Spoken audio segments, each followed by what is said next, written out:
विश्वविद्यालय के आदरणीय कुलपति जी, परम श्रद्धेय बाबू जी और माननीय अतिथियों की, मेरे अग्रजों की पावन उपस्थिति को प्रणाम करती हूँ, गुरुजनों की उपस्थिति को प्रणाम करती हूँ।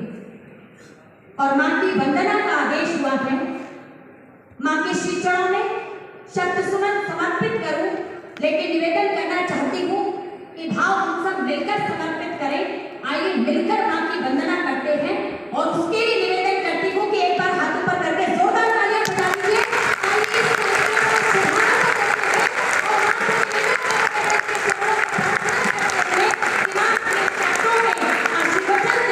आशीर्वाद दे और वंदना मैं समर्पित करती हूँ, प्रार्थना हम सब मिलकर करते हैं।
और तब भाव समर्पित करते हुए यज्ञ के साथ वो नीराजना समर्पित करती हूँ। कल्याण गीत लिख दे, ये लिखनी जगत के, वाणी सुनाए जिनको, बीना में स्वर तहत के, शब्दों में आप आए, शब्दों में आप आए, हो साधना हमारी स्वीकार आज कर लो, नीराजना हमारी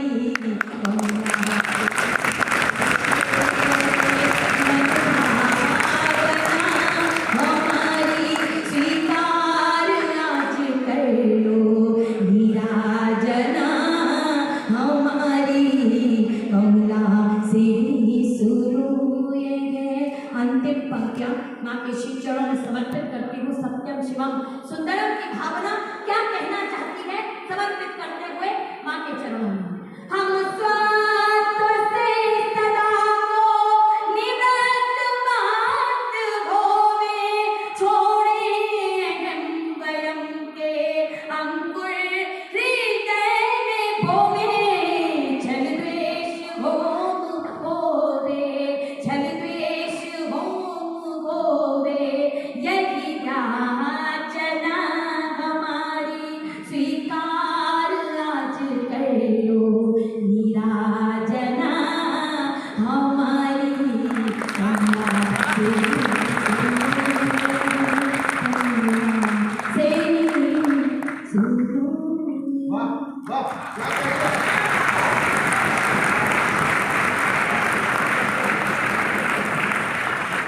डॉक्टर ऋषि चतुर्वेदी गणित पढ़ाती है, A+B का whole square, A square plus B square plus 2AB, और साथ में जिस दिन इनका जन्म हुआ सरस्वती जी अच्छे मूड में थी,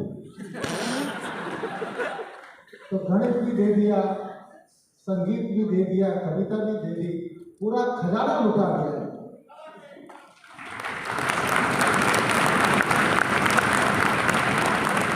डॉक्टर रमा और डॉक्टर रुचि में एक समानता है, ये दोनों छोटे कद के बड़े व्यक्तित्व के थे।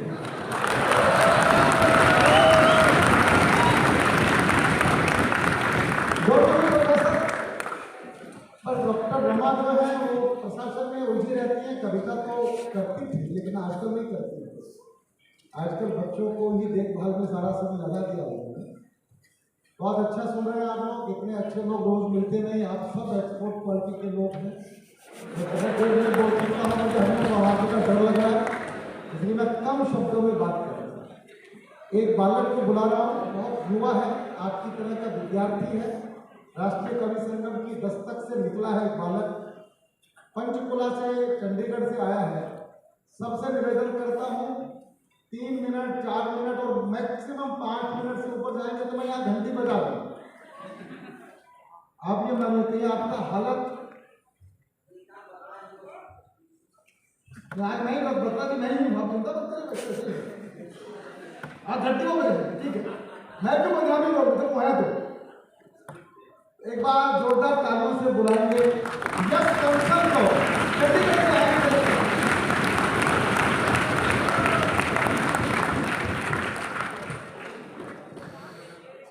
बहुत अच्छे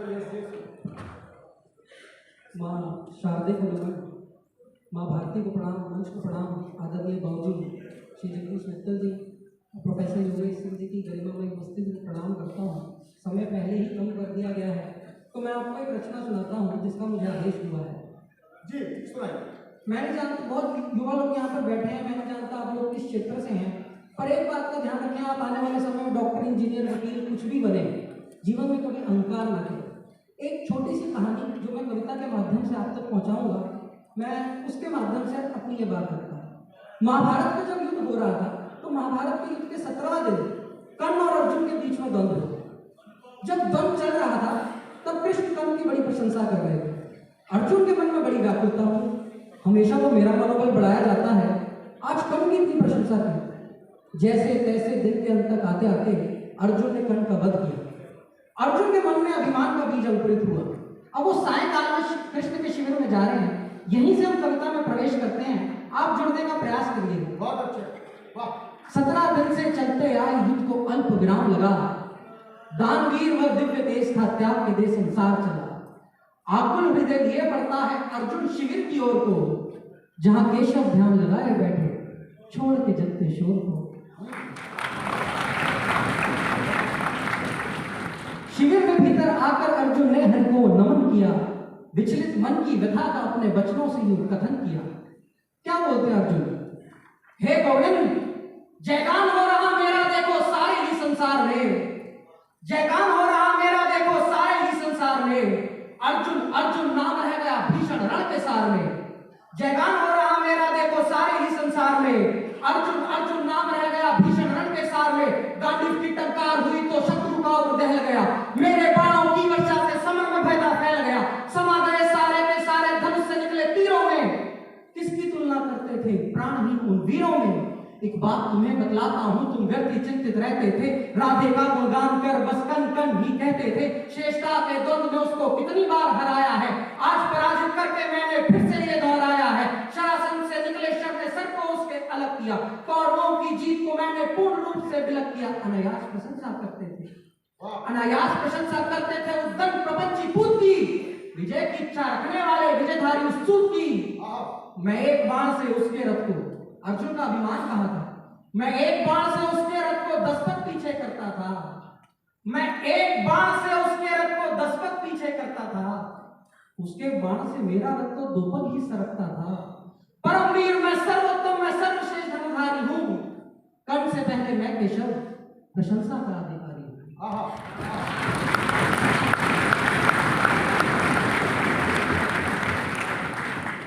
व्याकुल वचनों को सुनकर मुरलीधर ने मदहास किया, देख व्यथा अर्जुन की ऐसी मन ही मन परिहास किया। कृष्ण बोलते हैं, हे कौंते हे गांडीव, हे कौंते हे गांडीव, क्या मैंने ज्ञान व्यर्थ दिया, हे कौंते हे गांडीव, क्या मैंने ज्ञान व्यर्थ दिया। शिक्षा मेरी दी हुई का तुमने अर्थ निरर्थ किया, एक जय में अहंकार का पान किया, गीता का उपदेश भूलकर अहंदम अभिमान किया। महादानी उस महावीर को सुपुत्र जो बोला है, पौरुष को तुमने उसके किस मापदंड पे तोला है। दानवीर ने जीवन भर का सबका है सम्मान किया, इन वचनों से तुमने अर्जुन वीरों का अपमान किया।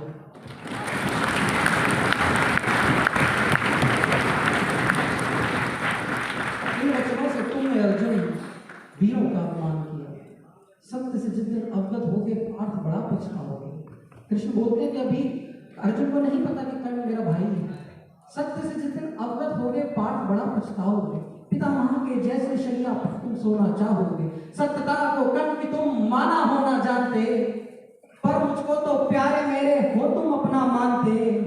बतलाओ भला मैं कौन हूं, बतलाओ भला मैं कौन हूं, क्या सच में हो पहचानते, या तुम दुर्योधन की भांति सारथी ही मानते।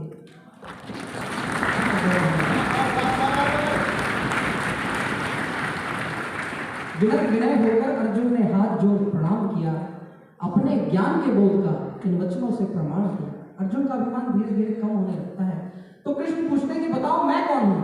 तो अर्जुन बोलते हैं तुम केशव, तुम जीव जीव की आयु हो, जीवन देती वायु हो। तुम जीव जीव की आयु हो, जीवन देती वायु हो, प्राणियों के प्राण हो, ऋषि मुनि का ध्यान हो। दिनकर का तेज तुम, गंगा का वेग तुम, दिनकर का तेज तुम, गंगा का वेग तुम वृक्ष तुम ही तो छाया हो, तुम सब तुम ही तो माया हो। दिनकर का तेज तुम, गंगा का वेग तुम वृक्ष तुम ही तो छाया हो, तुम सब तुम ही तो माया हो। सत्पुरुषों की मति तुम्ही, काल चक्र की गति तुम्ही, सत्पुरुषों की मति तुम्ही, काल चक्र की गति तुम्ही, प्रारंभ तुम्ही, अंत तुम्ही, प्रलय तुम्ही, अनंत तुम्ही, तुम ही तिमिर, तुम ही प्रकाश, तुम ही धरा, तुम ही आकाश, तुम महाधार, तुम ही तुषार, तुम साकार, तुम निराकार, तुम मौन हो, तुम ही पुकार।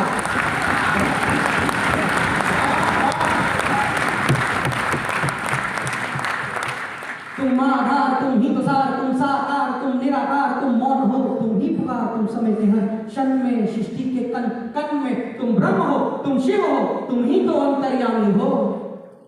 हे केशव, हे चक्रधर, तुम तीन लोक के स्वामी हो।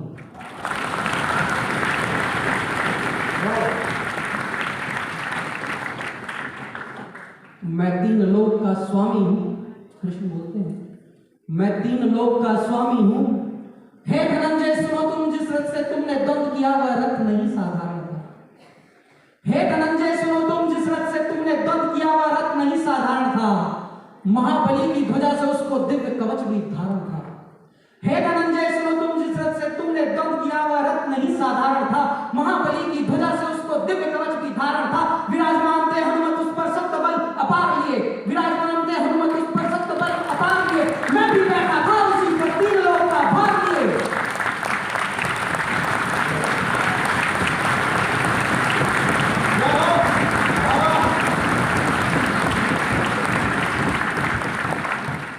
विराजमान थे हनुमत उस पर सत्य बल अपार लिए। मैं भी बैठा था उसी पर तीन लोक का भार लिए। वारिद भी गर्जन से पहले, दिनकर भी ढलने से पहले, पत्ता भी गिरने से पहले आज्ञा मेरी पाता था। चकित तो हूं मैं भी अर्जुन, अनुमति बिन पहिया रथ का कैसे सरका जाता था।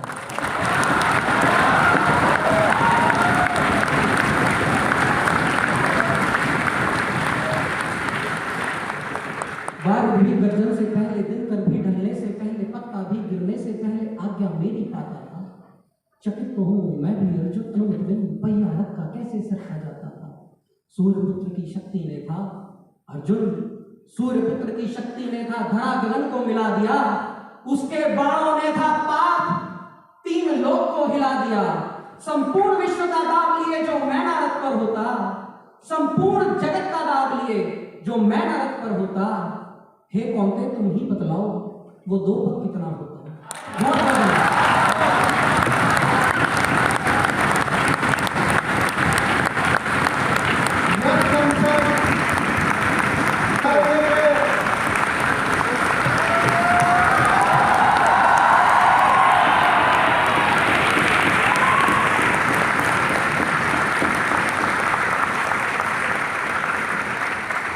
बहुत अच्छा, मुझे लगता है कि हमारा बालक आपको पसंद आया।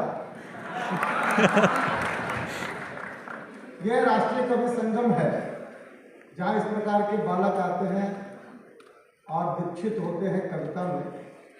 जगदीश मित्तल जी को साधुवाद देना चाहता हूँ। एस कंसल, और कभी मैं भी इसी तरह से एस कंसल की तरह उस विश्वविद्यालय में पढ़ने के लिए गया था जिसका नाम होता है जगदीश मित्तल विश्वविद्यालय। तो इसी विषय को कवि, अंतर्राष्ट्रीय कवि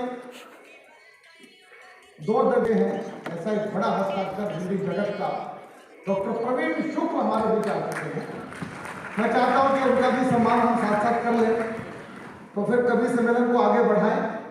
और इसी बीच में फिर प्रार्थना करना चाहता हूं सब कवियों से, समय का ध्यान रखें और 7:30 बजे हमको ये कार्यक्रम संपन्न करना है, तो उसके हिसाब से पढ़ेंगे तो अच्छा होगा। आप भी जिंदा रहेंगे और मैं भी जिंदा रहूंगा। और हमारे बीच में अनीता मुखी को बुलाना चाहता हूं।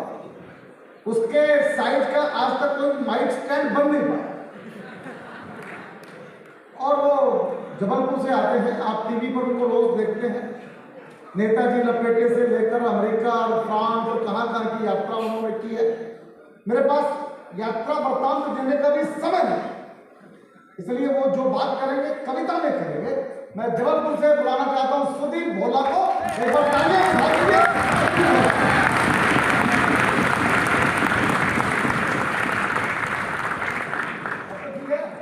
भाई साहब ठीक है, वो बोला दो।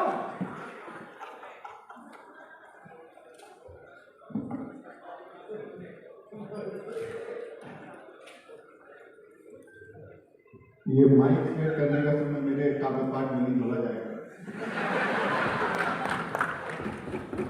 आप सभी को प्रणाम करता हूँ। मेरे परिवार के सभी लोग बैठे हुए, श्रद्धेय जगदीश मित्तर जी हों, मैं अगर नाम लेने लगूँ तो ये 5 मिनट उसी मैंने कैसे चले जाएंगे। श्रद्धेय पवार जी बैठे, सभी को प्रणाम करता हूँ। दरअसल जब मैंने देखा, आज तो खैर आप लोग बहुत अच्छे स्टूडेंट्स भी हैं, काफ़ी बड़े विद्वान लोग बैठे हुए हैं, लेकिन आमतौर पर अक्सर हमको ना बड़े पैसे वाले लोग बुलाते हैं।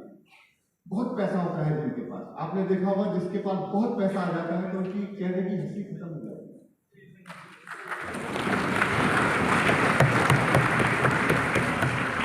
लेकिन जब उनके चेहरे की हंसी खत्म हो जाती है, पैसा बहुत है, हंसी खत्म हो जाती है, तो वो हम लोगों को बुलाते हैं।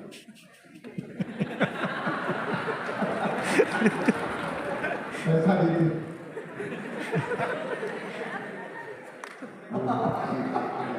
मैं चाहता हूं कि श्रद्धेय हरिओम पवार जी के चेहरे पर हमारे जीवन भर की हंसी चली जाए, पूरे जीवन भर मुस्कुराते रहे। जितना मैं हंसता उतनी खुशी, उतना आनंद, उतनी मुस्कान आपको। दरअसल क्या हुआ, पिछले दिनों रेलगाड़ी की एक यात्रा कर रहा था। रेलगाड़ी की यात्रा कर रहा था तो वॉशरूम जाने का सौभाग्य प्राप्त हुआ। वॉशरूम में एक टेलीफोन नंबर लिखा हुआ था, नीचे लिखा हुआ था पूजा।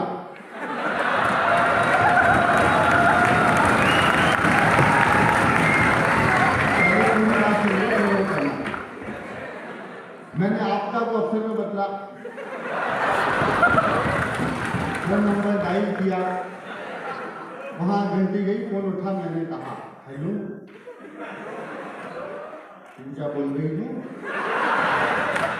वहां से जवाब आया, उस जवाब में मुझे शुरू कर दीजिएगा। मैंने कहा पूजा बोल रही हूँ। वहां से जवाब आया भारतीय जनता पार्टी की सदस्यता लेने के लिए धन्यवाद।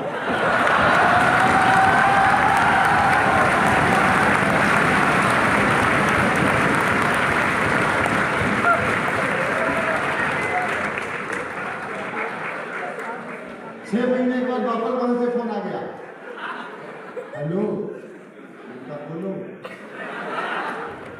पूजा बोल रही हूँ। पहले गुजरात में चुनाव आ जाओ काम करने के लिए। मैं पहुंच गया काम करने के लिए, बड़े बड़े बैनर होर्डिंग पोस्टर दे दिए मुझे कि लगाओ भाजपा का चुनावी लक्ष्य, सबकी बार 200 पार, बहुत बड़ा बैनर, मोदी है तो मुमकिन है आएगा तो मोदी, ऐसे लगा के दे दिए। बहुत बड़ा, जो सबसे बड़ा बैनर दिया, आए अब की बार 200 पार, ऐसे लगवाइए। मैं जाके पेट्रोल पंप पे लगा आया।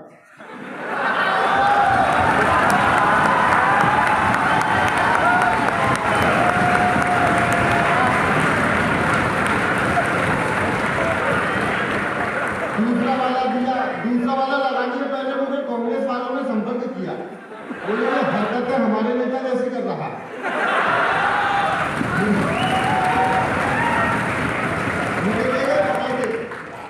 कहले नारे लिखो हमारे लिए नारे लिखो, तो मैंने लिख दिया हाथ से हाथ जोड़ो। तो एक ने का जरूरत ही नहीं है, और जनता ने पहले ही जोड़ रखे थे।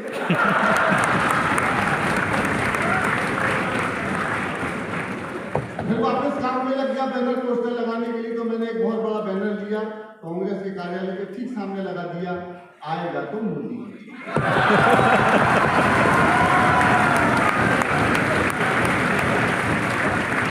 अब बेचारे सुबह शाम निकलते हैं, काम करने निकलते हैं, पढ़ते हैं, वापस चले जाते।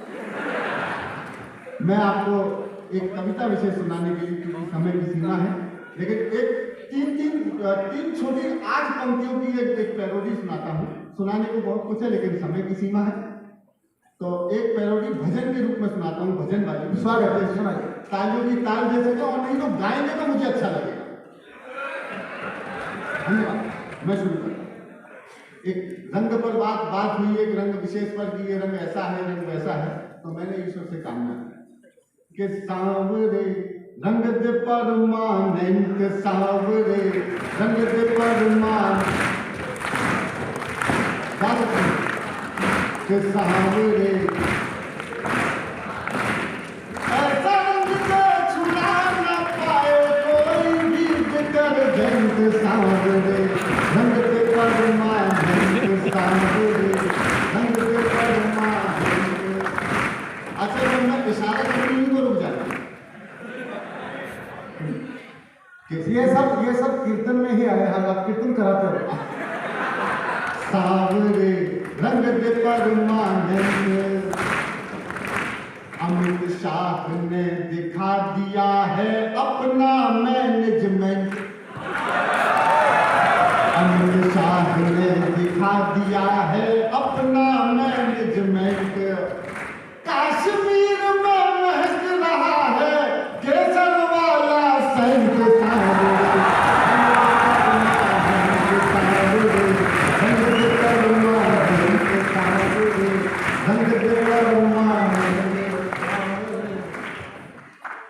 अगली 2 पंक्तियों में मुझे पता है कि इस सदन की अब तक की सर्वाधिक तालियां आप देंगे।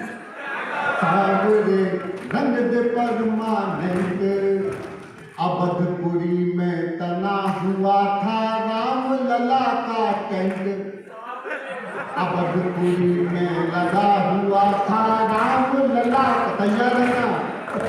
अरे अवधपुरी में तना हुआ था राम लला का टेंट, अगली होली मंदिर में ही मनेगी।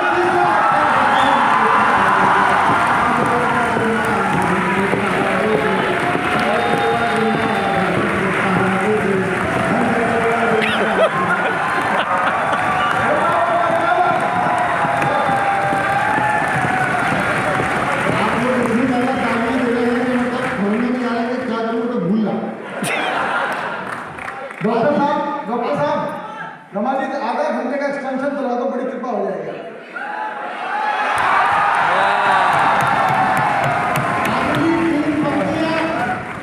बताएंगे हिंदुस्तान क्या है, और तुर्की वालों को खासतौर पर पता चलना चाहिए कि विज्ञान भवन में किसी कवि ने बताया था कि हिंदुस्तान क्या है, वहां के लोगों का समर्थन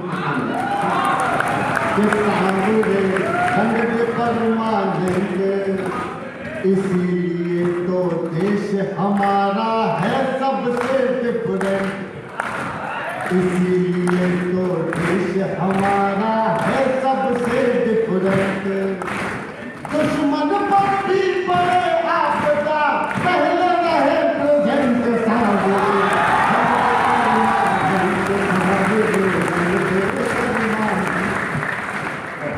मैं गीत किसे सुना देता हूँ। तो 2-2.5 मिनट का एक गीत। कल हमने शहीद दिवस मनाया। मैं चाहता हूं कि देश के युवाओं के समक्ष खड़े होकर 23 साल के उस नौजवान के लिए एक कविता पढ़ता हूं। जितने भी जवान हमारे शहीद होते हैं उनके लिए आज के उत्सव का एक गीत चलाता हूं, सुनिएगा। जी। वतन की तहरीके प्रहरी सो गए नींद बहुत गहरी, तिरंगा ओढ़ के वो सोए, वो मीठे सपनों में खोए। न जाने कब से उनने किया नहीं आराम, जलाए एक दिया हम उन वीरों के नाम, जलाए एक दिया हम उन वीरों के नाम।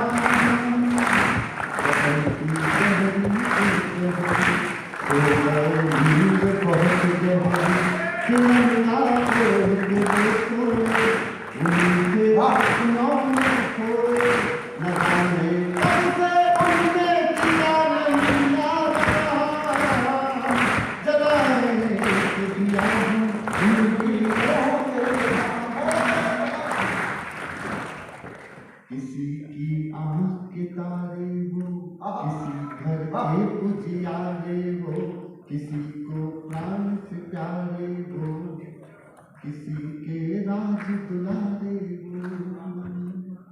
सवेरा सौंप के हमको निकली अपनी शाम, जलाए के दिया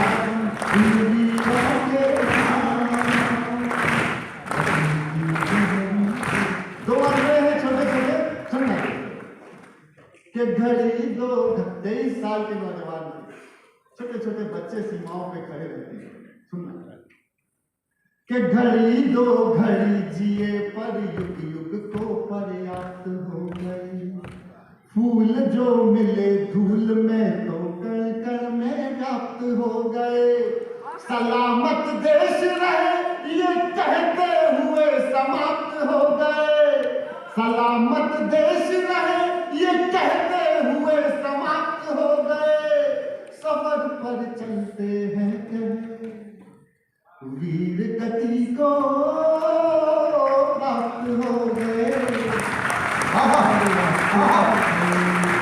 किसी के सपन सजने, किसी के सेज बिछौने हो, किसी आंगन के कोने हो, किसी के खेल खिलौने हो, किसी को लाख लाखन और सिया के राम, जलाए जिया आखिरी पंक्तियां सुन लीजिएगा, मैं विदा होता हूं, जितना सम्मान दे सके दीजिएगा। एक आश्वासन, श्रद्धेय योगेश सिंह सर बैठे हुए हैं। सर आपका मैं इसलिए भी ऋणी हूं कि आपने भगत सिंह जी का वो स्थल दिखाया दीव में, जहां पर उन्होंने एक दिन उनको इजाजत में लेके वहां उस तीर्थ के दर्शन कराने के लिए भी आपको बहुत बहुत धन्यवाद। एक आश्वासन पूरे मंच पूरे राष्ट्रीय कवि संगम की तरफ से सौंपता हूं सबको और इस कि तुम्हारी कुर्बानी का हर एक किस्सा याद रखेंगे, तुम्हारी कुर्बानी का हर एक किस्सा याद रखेंगे, तुम्हारी खुशबू से तर ये गुलशन आबाद रखेंगे, तुम्हारे खून के कतरे कतरे को नाबाद रखेंगे, तुम्हारे खून के कतरे कतरे को नाबाद रखेंगे। रहे ना रहे मगर हम भारत जिंदा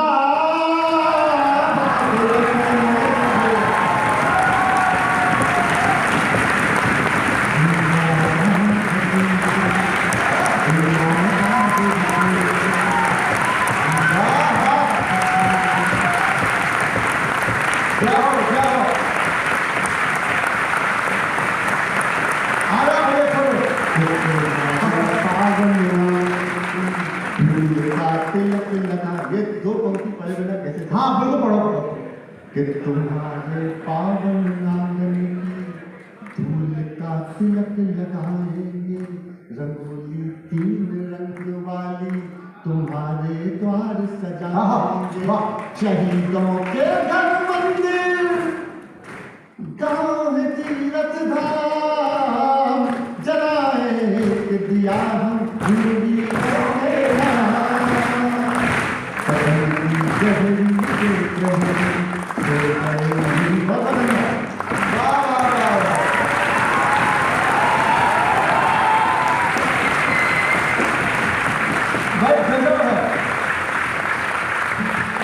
मित्रों मैं 30 साल से हिंदी मंच पर हूँ और 3000 कवि सम्मेलन पढ़े हैं, 10 देशों में गया हूँ,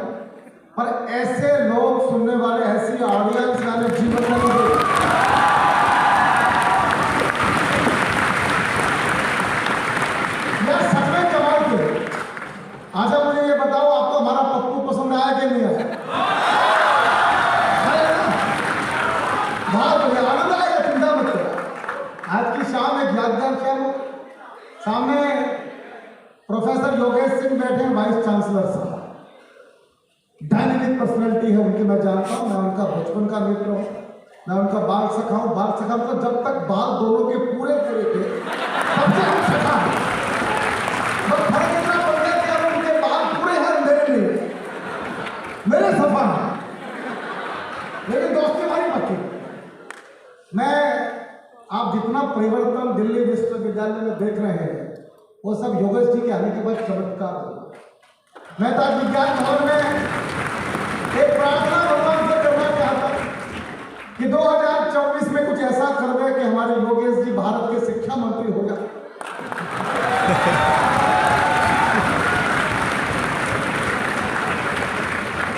मोदी जी ये काम कर रहे हैं, एस जयशंकर ऐसे ही आए थे, समझिए बात। तो दिल्ली विश्वविद्यालय का काम बहुत अच्छा है। आप एक बार तालियां बजा के मेरी बात का समर्थन कर दे सब।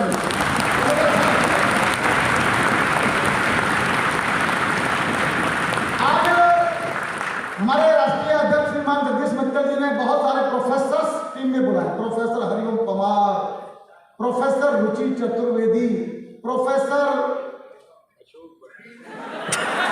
प्रवीण शुक्ल, मैं तो कंपाउंडर भी नहीं हूँ जी, डॉक्टर को छोड़ो। और अब एक प्रोफेसर और बुलाना चाहता हूँ, प्रोफेसर अशोक बत्रा, राष्ट्रीय कवि संगम के हमारे राष्ट्रीय महामंत्री, हिंदू कॉलेज रोहतक के और सोनीपत के प्रिंसिपल रहे, हिंदी के प्रकांड विद्वान हैं, 100 से ज्यादा पुस्तकें आप लिख चुके हैं। IAS के बच्चों को भी आप हिंदी की कोचिंग देते हैं, भाषा वैज्ञानिक हैं और कुल मिला के हरियाणा के हैं।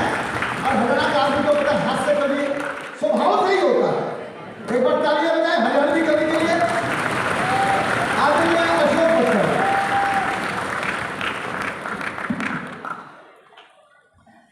धन्यवाद, बहुत अच्छा मंच संचालित कर रहे हैं। मेरी आवाज आप तक बड़ी स्पष्ट आ रही है? थोड़ा पीछे हमें थोड़ी दिक्कत आएगी। ईश्वर से कामना है कि नया साल भारत के नववर्ष शुरू हुआ है। मेरी कामना है कि इस नए वर्ष में आप नई नई कविताएं रचाएं, आदरणीय कुलपति जी आप नए नए पाठ्यक्रम बनाएं, और जो बनने जा रहे हैं नए नए माँ बाप, वे गर्भ में पल रहे शिशु के लिए कृष्ण और कन्हैया के सपने जरूर सजाएं। वे गर्भ में पल रहे शिशु के लिए कृष्ण और कन्हैया के सपने जरूर सजाएं, पर चुपके से चली आ रही हो कोई राधिका तो बंदूक लेके ना खड़े हो जाए।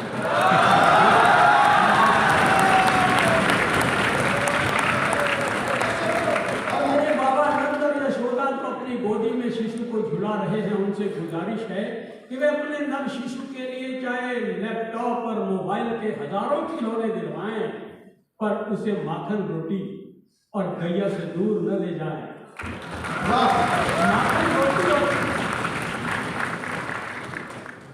माखन रोटी और गैया से दूर न ले जाएं, कान्हा को कान्हा ही रहने दें, उसे कन्हैया कुमार न बनाएं।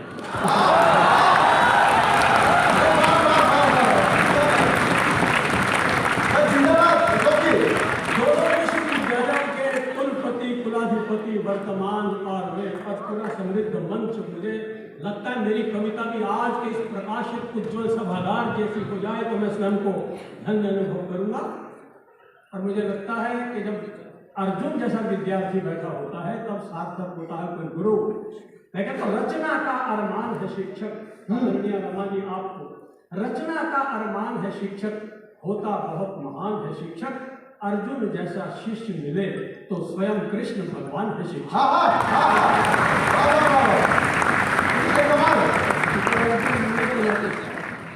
मुझे हास्य के लिए बुलाया गया, मैं अपनी बनाऊं तो अच्छी बात है।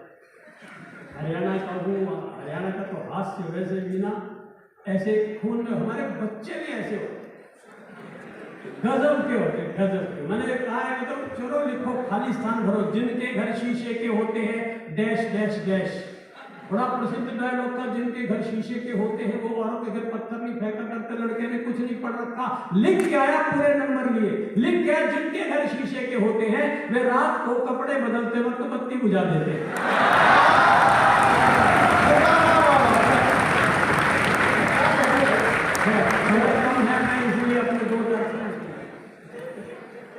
कि मेरे प्रांत के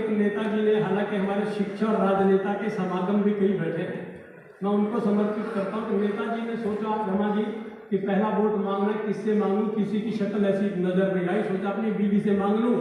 बीवी हरियाणा की थी जो मुक्केबाजी में जीत के आई थी, तो उसने जो जवाब दिया मैं सुना कि नेता पत्नी से बोले वोट मुझे देना प्रिय, अब के जो जीता तुझे दुनिया घुमाऊंगा।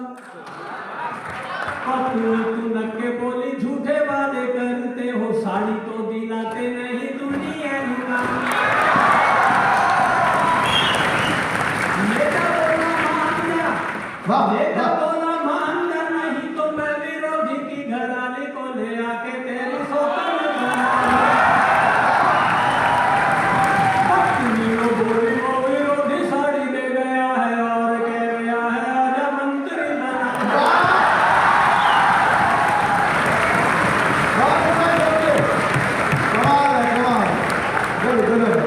और मोदी जी ने एक बात कह दिया, अरे मंत्रियों अपनी पत्नियों से कहो अपने मन से वोट दिया करें, वोट भी तुमसे पूछ कर देती हैं।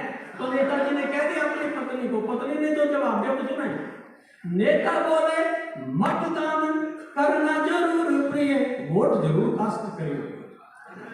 योगेश जी, नेता बोले मतदान करना जरूर प्रिय, चाहता हूं नारियों की खुशी और राज्य में।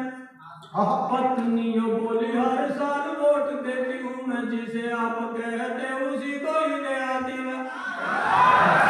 नेता बोले प्रिय कभी मन की भी किया करो, नेता बोले प्रिय कभी मन की भी किया करो, पत्नी बोली यही सोच घबराती मैं। शादी से पहले कोई मेरा मत मानता तो वरमाला आपको कभी न पहनता।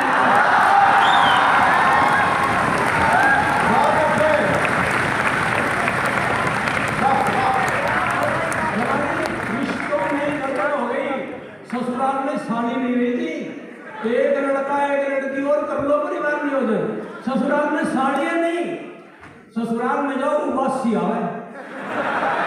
मेरी तो सौभाग्य से विनीत जी 2-3 साड़ी, तीन ही बोल रहा हूँ जी। हाँ भैया, एक समय डॉक्टर साहब वो फिर 80+ होगी तो मेरे ससुराल कि 3 सालियों से भर ससुराल देख यार बोला ऐसी खुशहाली नहीं मिलती। एक छोरा एक छोरी का ही है रिवाज, जहाँ साले मिलते हैं वहाँ साली नहीं मिलती।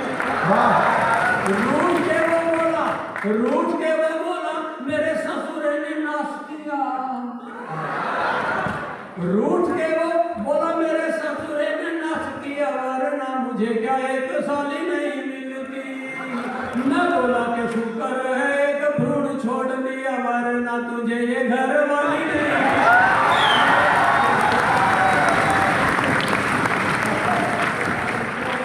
आप पाकिस्तान को ठिकाने लगा दे तो बंदूक पता नहीं क्या क्या तैयार करे। हरियाणा का एक फार्मूला ध्यान कर लो ना, डॉक्टर नंद किशोर एक ही फार्मूला हरियाणा का, वो फार्मूला में से तो हर एक को खुश करने का एक फार्मूला। मेरी पत्नी बेटी पत्नी नाराज हो जाए तो कैसे खुश करते हो? एक बार कविता पढ़ते हो फिर भाभी की तरफ देखते हो जाके आप। अभी तक मुझे यूं लग रहा है दहाड़े के सामने देख रहा हूँ, पर फिर भी अग्नि के 2-3 से मेरी तरफ चले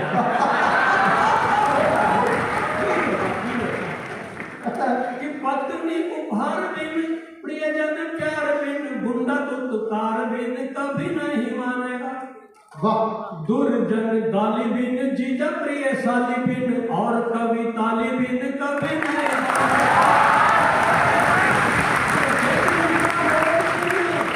जैसे नेता वोट बिन, अफसर नोट बिन, नालायक चोट बिन कभी नहीं मानेगा। जिद्दी बच्चा हट बिन और बिहारी छठ बिन, पाकिस्तान लठ बिन कभी।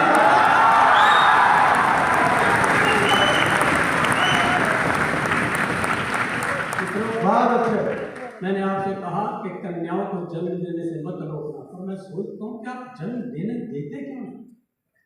कविता का उद्देश्य केवल हंसना ही नहीं है, मरण को छूना। आखिर आप उसको जन्म देने क्यों नहीं देते?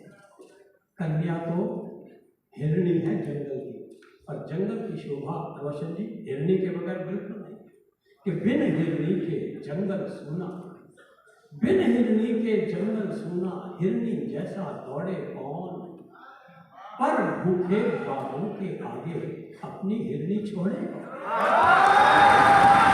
भूखे बाबों के आगे अपनी हिरनी छोड़े कौन, बिन मछली के नदियां सूनी, बिन मछली के नदियां सूनी, पर ये रिस्क उठाए कौन, मगर मच्छ से भरी नदी में अपनी मछली लाए, मगरमच्छ से भरी नदी में अपनी मछली लाए कौन, और बिन कुल वधुओं के कुल सूना, बिन कुल वधुओं के कुल सूना, पर बिन कुल वधुओं के कुल सूना, घर आंगन महकाए कौन, पर अंधों के राजमहल में द्रुपद सुता को लाए,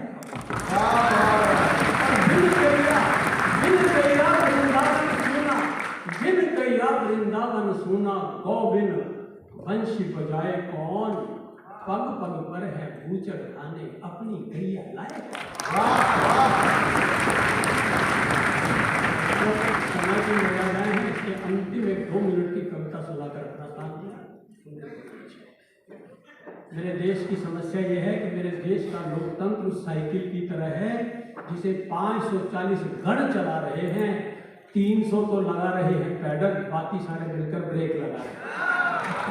कोई ब्रेक की तार खींचकर तन गया है, कोई साइकिल के आगे ही जम गया है, कोई पहिए में डंडा फंसाए खड़ा है, किसी ने ताला लगा दिया और चाबी छिपाए खड़ा है। जहाँ हर दंगली अपनी मनमानी को स्वतंत्र है। जी हाँ, ये मेरे देश का 74वां गणतंत्र है। कभी मैं कहता हूँ कि जब तक आप अपने आप को हथेली नहीं मानेंगे, उंगली मानते रहेंगे, कभी देश की तरक्की नहीं हो सकती। एक कविता सुनाकर स्थान होगा कि कल रात मेरे हाथ की 5 उंगलियां आपस में लड़ पड़ी, एक दूसरे से झगड़ गई। बीच वाली बोली, जानते हो मैं कौन हूं? मैं हथेली का गर्व हूं, सबसे लंबी हूं, ऐश्वर्य। मुझी से है हथेली की ऊंची शान, इसलिए सब मुझे बीच में रखते हैं श्रीमान। अब ये तर्जनी जिसका काम धमकाना ये बोली, और तर्जनी बोली, तर्जनी गर्जन गर्जन करके बोली, और मैं उंगली नहीं चेतावनी हूं। जब भी मैं सर उठाती हूं, बड़ों बड़ों के दिल दह जाते हैं। विराट कोहली हो या महेंद्र सिंह धोनी, सिर झुकाए पैवेलियन लौटाते हैं। जब भी मैं सिर उठाती हूं, बड़ों बड़ों के दिल दह जाते हैं। और तुम्हारी तो बिसात की क्या, भगवान कृष्ण भी जब सुदर्शन चक्र चलाते हैं तो मेरे पास आते हैं। मैं काल हूं, काल बाका नहीं कर सकता, मेरा कोई एक भी बात। तर्जनी का ये दम अंगूठे से सहारा गया, उससे भी रहा ना गया। बोला, मुझे ठीक ना समझना, मैं पावर का स्रोत हूं, बल का भंडार हूं, और इस पूरी हथेली का मैं ही सरदार। वाह, विजयी हूं, विजय का चिन्ह हूं। जब भी कोई विजेता जंग जीत जाते हैं तो मुझे ही दिखाते हैं, और तुम सबकी संपत्तियों पर गवाही के रूप में मुझे ही तो दिखाते हैं। मैं तुम सबकी संपत्तियों की पहचान हूं, और दुनिया तो नौकरानी अकेला नहीं पहलवान। और देखो तो कहीं द्रोणाचार्य का तीर हो या वाल्मीकि का कलम, सब मुझे पर सर टिकाते हैं। सच कहूं, मेरे सामने सबके सब कौन नजर आ, क्या बात है। अनामिका, अनामिका अपने दम्भ को गरिमा के अंदाज में भुलाकर बोली, और मैं हथेली में सबसे सभ्य हूँ। मैं काम के लिए नहीं, सजने के लिए बनी हूँ, रानी जो हूँ। इसलिए दूल्हा हो या दुल्हन, समधी हो या समधिन, सब अंगूठी बुद्धि में पहनाते हैं।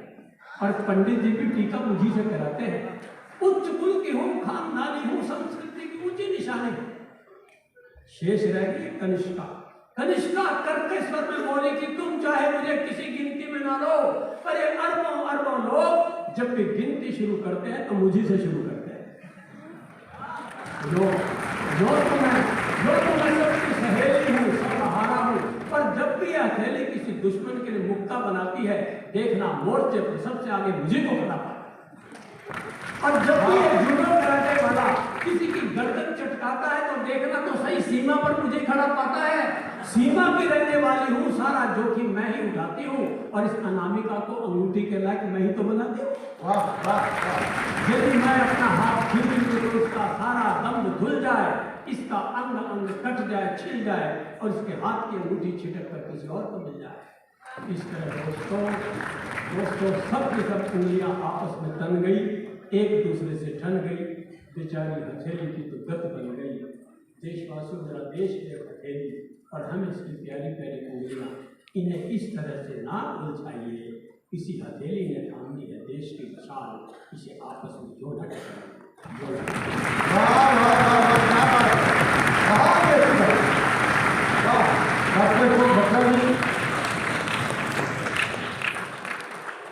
ये घड़ी को देख के मुझे घबराहट हो रही है, क्योंकि डॉक्टर हरिओम पवार का चेहरा देखता हूँ फिर घड़ी देखता हूँ, फिर उनका चेहरा देखता हूँ फिर घड़ी देखता हूँ। हालांकि उनका चेहरा और घड़ी एक प्रायवाची हो कैसे लगेगी।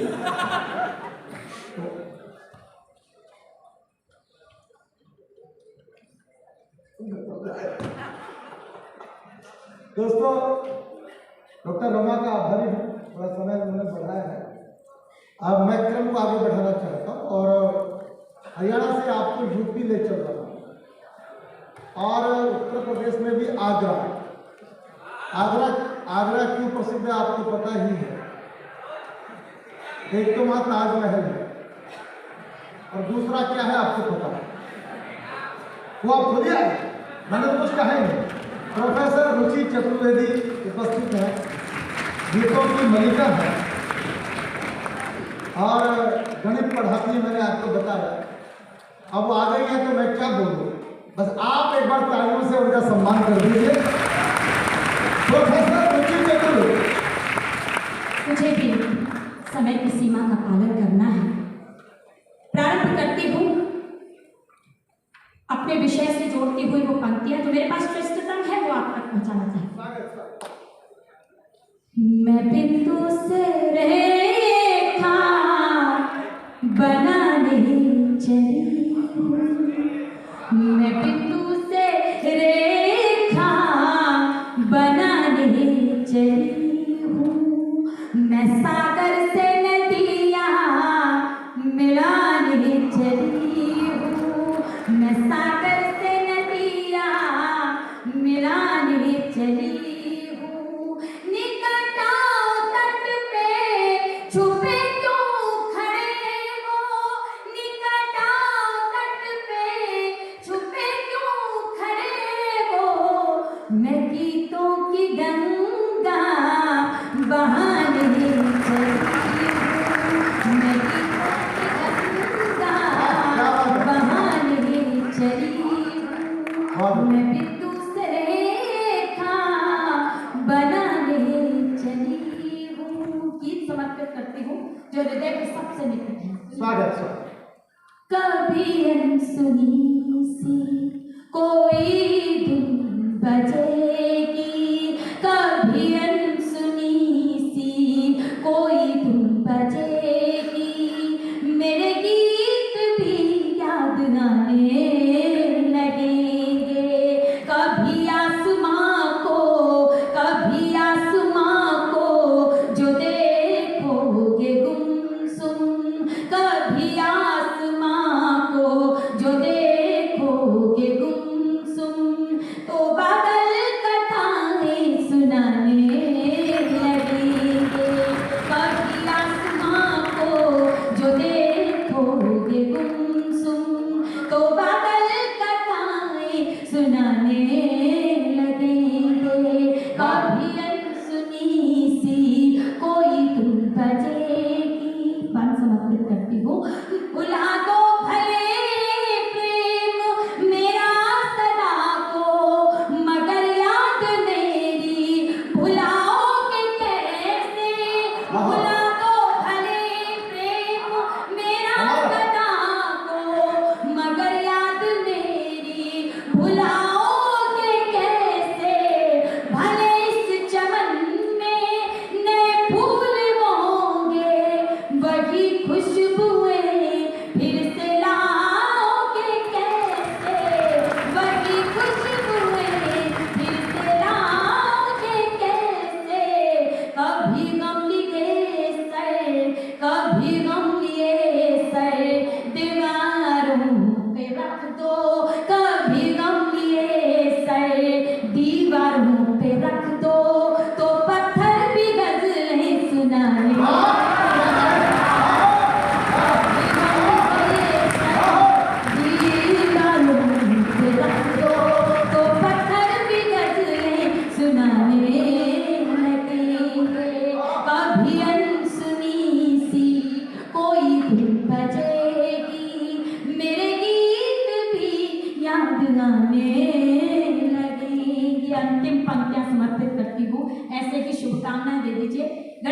शादी को कहीं ना कहीं आ ही जाता है।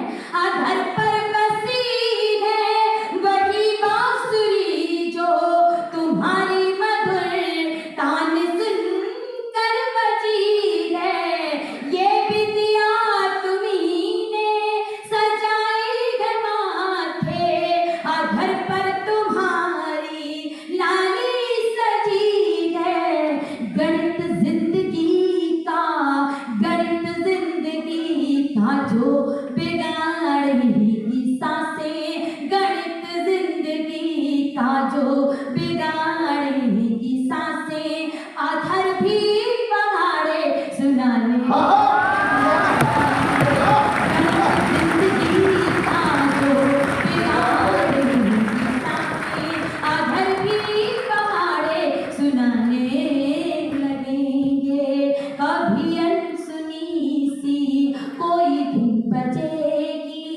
मेरे गीत भी याद आने लगे। अंतिम पंक्तियां समर्पित करके अपनी वाणी को विराम दूंगी और मुझे लगता है केवल 1 मिनट मेरा शेष है। मैं उसी 1 मिनट में अपनी रचना समर्पित करना चाहती हूँ। आपका आशीष मिल जाए, मैं समर्पित करूं। जी, बस इतना सा निवेदन है कि अपनी तालियों की ताल दे दीजिएगा मेरे गीत को। मैं एक सैनिक की पत्नी की प्रतीक्षा के भाव आप तक पहुंचाना चाहती हूँ। कल हमने शहीद दिवस मनाया, भैया ने उन शहीदों को प्रणाम करते हुए रचना पहुंचाई। मैं एक सैनिक की पत्नी की प्रतीक्षा के भाव आप तक पहुंचाती हूँ, मेरा साथ दे दीजिएगा। तेरे प्रेम की होड़ चुनरिया, तेरे प्रेम की होड़ चुनरिया, दोनों तेरे पाँव रे नाग निहार, कब से तेरी बैठी थी कल छाँव रे नाग निहार, कब से तेरी बैठी थी कल छाँव रे। तेरे प्रेम की होड़ चुनरिया, डोलू मन के गाँव रे नाग निहार, कब से तेरी बैठी थी कल छाँव रे। सूरज तेरत चढ़कर घर पर रोज सवेरा आता हूँ, सूरज तेरत चढ़कर घर पर रोज सवेरा आता है। चंदा चंदनिया संग मधुरी गीत सुना कर जाता है। अंबर भी धरती को अपनी, अंबर भी धरती को अपनी गीत के गीत सुनाता है। आंसू सावन हो जाते हैं, आंसू सावन हो जाते हैं, व्याकुल मन नकलाता है। कागा तेरी बैठ अटारी, कागा तेरी बैठ अटारी, बोले कहाँ रे राग निगार, कब से तेरी बैठी थी पल छाँव रे राग निगार, कब से तेरी बैठी थी पल छाँव रे। हो सकता है अभी तक आपने ताली ना बजाई हो। मैं अंतिम पंक्तियां समर्पित करती हूँ, अपना आशीर्वाद अपनी तालियों को घनीभूत कीजिएगा। मैं समर्पित करती हूँ और अपनी वाणी को विराम देती हूँ। लाल महावर लगे मेरे इन पाँव की चिंता मत कर, लाल महावर लगे मेरे इन पाँव की चिंता मत करना, सीमा पर जाके रहना तुम गाँव की चिंता मत करना, सीमा पर जाके रहना तुम गाँव की चिंता मत करना। हिमरन हो या कड़ी धूप हो, हिमरन हो या कड़ी धूप हो, छाँव की चिंता मत करना। हिमरन हो या कड़ी धूप हो, छाँव की चिंता मत करना। लगे युद्ध में चोट लगे तो, लगे युद्ध में चोट लगे तो, घाव की चिंता मत करना। लगे युद्ध में चोट लगे तो, घाव की चिंता मत करना। धन्य धन्य हो जाऊंगी छूकर, अंतिम पंक्ति समर्पित कर रहे हो। एक बार खाते की निगाह में अपना स्थान लेती हूँ। धन्य धन्य हो जाऊंगी छूकर, धन्य धन्य हो जाऊंगी छूकर, तेरे घायल पाँव रे राग निहार, कब से तेरी बैठी थी पल छाँव रे राग निहार, कब से तेरी बैठी थी पल छाँव रे। तेरे प्रेम की होड़ चुनरिया, डोलू तेरे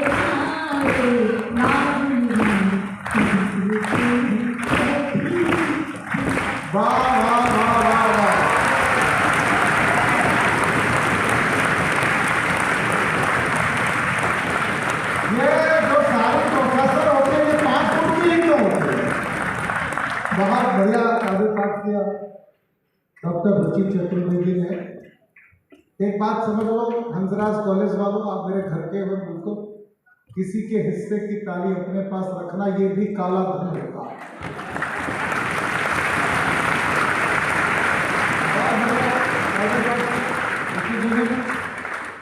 भारतीय फौज की, भारतीय सेना की बात की उन्होंने। आज मंच पर सौभाग्य से कवि है जो भारतीय सेना का, भारतीय फौज का सबसे लोकप्रिय कवि।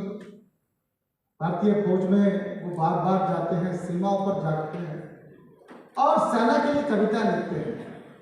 भारत में जितने भी परम वीर चक्र विजेता हुए उन पर कविताएं लिखने वाला भारत का एक कवि है जिसका नाम होता है योगेंद्र शर्मा। योगेंद्र शर्मा कोई कवि नहीं है, एक बड़ा जनरेटर है जिसको स्टार्ट करना भी मुश्किल है, जिसको बंद करना। स्टार्ट तो आप कर दो, बंद करना मुझे आता है। एक बार हाथ उठाकर तालियां बजाएं सब भीलवाड़ा से योगेंद्र शर्मा जी।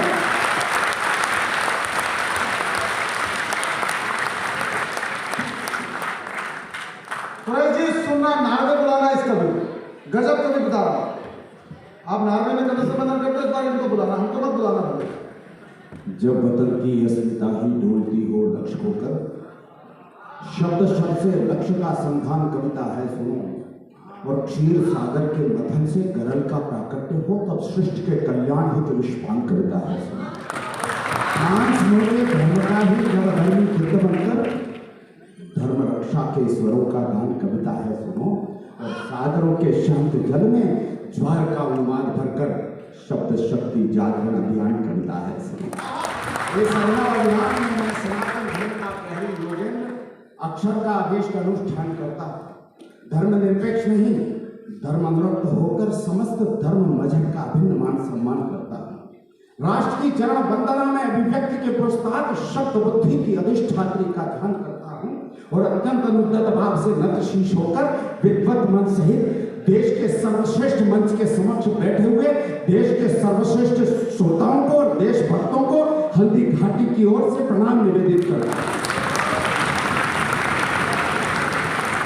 मेरी कविता शब्दों का सूर्य श्रृंगार नहीं है और मेरी कविता छंदों की मीठी दस्तार नहीं है।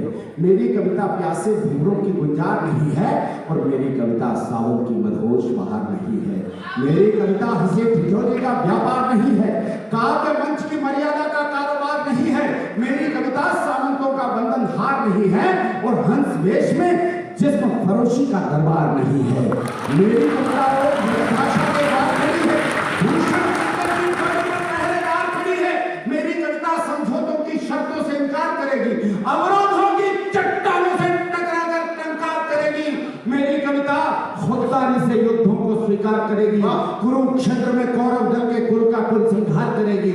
मेरी कविता भ्रष्ट व्यवस्था का प्रतिकार करेगी और मेरी कविता भारत मां की जय जयकार करेगी।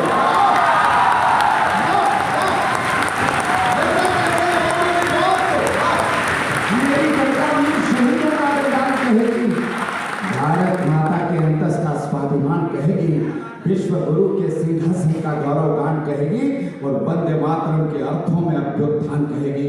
मेरी कविता भोले शंकर का विश्वान कहेगी, सागर तट पर कुपित राम का शव संधान कहेगी, कुरुक्षेत्र के मध्यपात से गीता ज्ञान कहेगी। अरे शब्द शब्द में मेरी कविता हिंदुस्तान कहेगी।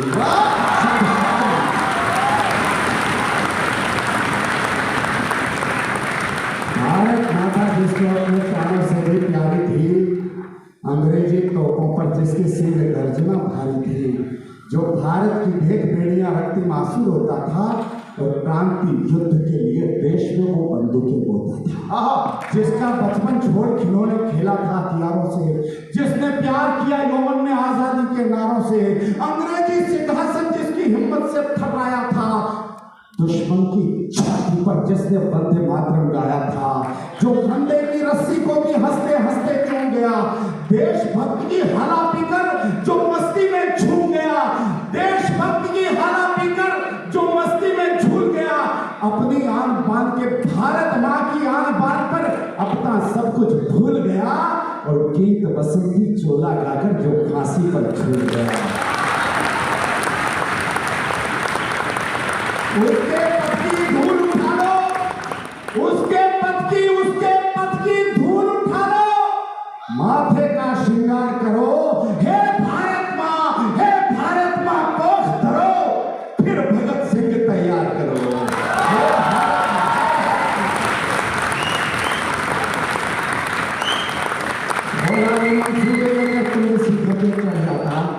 चरई बेटी का मंत्र साधकर कदम कदम जो बढ़ जाता, अवरोधों के शिलाखंड को जिसने चकनाचूर किया, सत्ता मद के मस्तक को भी झुकने पर मजबूर किया, जिसने मंजिल मान लिया था कांटों की पगडंडी को, अपना लहू चढ़ाया जिसने चामुंडा रणचंडी को, आग धधकती थी सीने में, आग धधकती थी सीने में, आंखों में अंगारे थे, अरे भगत सिंह के रोम रोम में इनकलाब के नारे थे।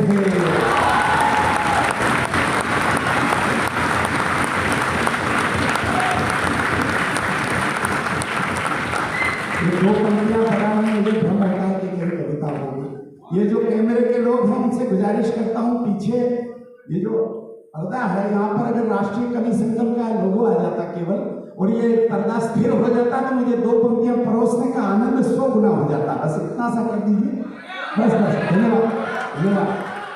आग धधकती थी सीने में, आंखों में अंगारे थे, भगत सिंह के रोम रोम में इनकलाब के नारे थे। वक्ष मौत से टकराया, वक्ष मौत से टकराया तो मौत कांप कर पलट गई। वक्ष मौत से टकराया तो मौत कांप कर पलट गई, और मौत से गले मिला तो मौत गले से लिपट गई।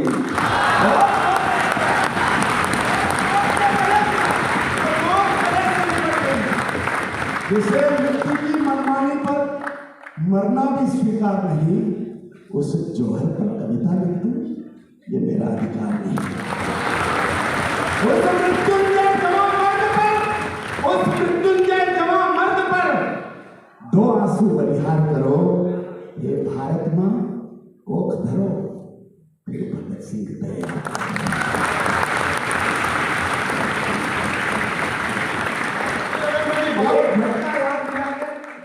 हाँ ठीक है, सुनिए, जानता हूं कि समय की एक मर्यादा है। एक घटना याद दिला देता हूं, राष्ट्रीय महत्व की घटना है। देश में जो कुछ पॉजिटिव हो रहा है, सकारात्मक हो रहा है, उस घटना के बाद हो रहा है। उन पंक्तियों को लिखते वक्त तो मैं हिंदुस्तान में नहीं था, जब ये फैसला हुआ तो हिंदुस्तान में नहीं था, लेकिन पता नहीं वहां कुछ कश्मीरी भाई बैठे थे जिनके सामने मैंने उन 4 पंक्तियों का पाठ किया। उनसे आज्ञा लेकर, उनसे आशीर्वाद लेकर हिंदुस्तान में इन 4 पंक्तियों का पाठ कर रहा हूं। चारों पंक्तियों में इतिहास के 4 पृष्ठ खुलेंगे। बस ध्यान दिलाना चाहता हूं, कैसे तूफान आता है मुझे पता नहीं, लेकिन विज्ञान भवन में पहली बार हूं मेरी जिंदगी में। मैं कभी लाल किले पर कविता पढ़ने नहीं गया, लेकिन आज देख रहा हूं कि लाल किले से बड़ा कवि सम्मेलन खड़ा है।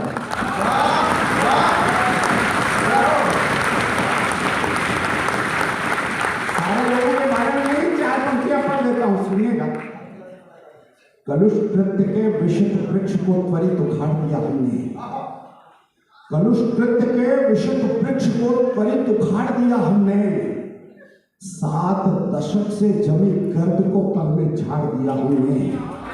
रोक ना गया, कलुष कृत्य के विषित वृक्ष को त्वरित उखाड़ दिया हमने, 7 दशक से जमी गर्द को पल में झाड़ दिया हमने।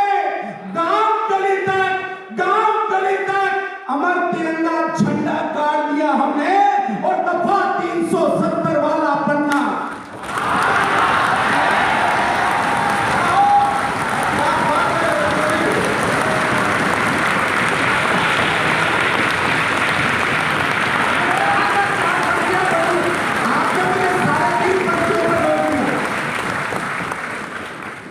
तब मुझे विश्वास बढ़ गया कि अभी कुछ नहीं बिगड़ा है। फिर से निर्मल कर सकते हो तुम गंगा के धारों को, फिर दावानल कर सकते हो दहक गए अंगारों को, फिर हुंकार बना सकते हो इनकलाब के नारों को, तुम मुट्ठी में कर सकते हो सूरज चांद सितारों को। तुम चाहो तो कतरा कतरा रत्नाकर हो सकता है, तुम चाहो तो कतरा कतरा रत्नाकर हो सकता है, तुम चाहो तो कंकर कंकर शिव शंकर हो सकता है, तुम चाहो तो राम राज्य का दौर शुरू हो सकता है, और तुम चाहो तो भारत फिर से विश्व गुरु हो सकता है।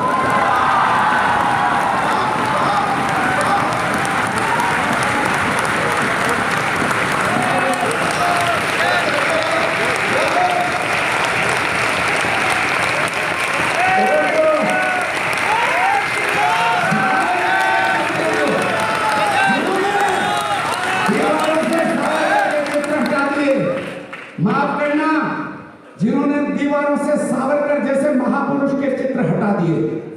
सावरकर के चित्रों को जो नोच रहे दीवारों से, सावरकर के चित्रों को जो नोच रहे दीवारों से, कभी सनातन नहीं मिटेगा, कह दो उन गद्दारों से।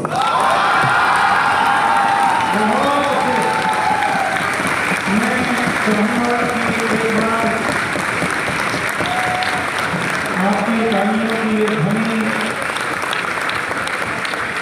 ये केवल रोशनजी मंच तक नहीं पहुंच रही है, ये ध्वनि पूरी दुनिया में पहुंच रही है जो योगेंद्र जी ने शंखनाद किया।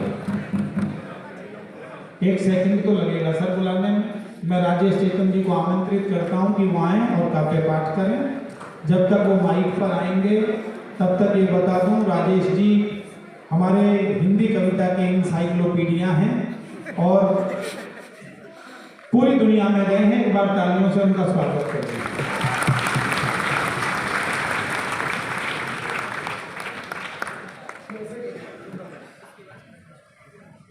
जो लोग जा रहे हैं रात को उनको बुरे बुरे सपने आएंगे।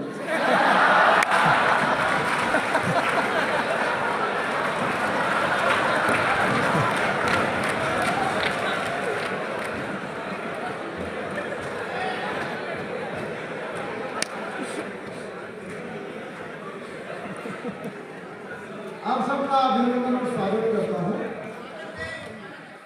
प्रोफेसर योगेश सिंह जब सामने बैठे हो तो इसका मतलब पूरा दिल्ली विश्वविद्यालय मुझे सुना।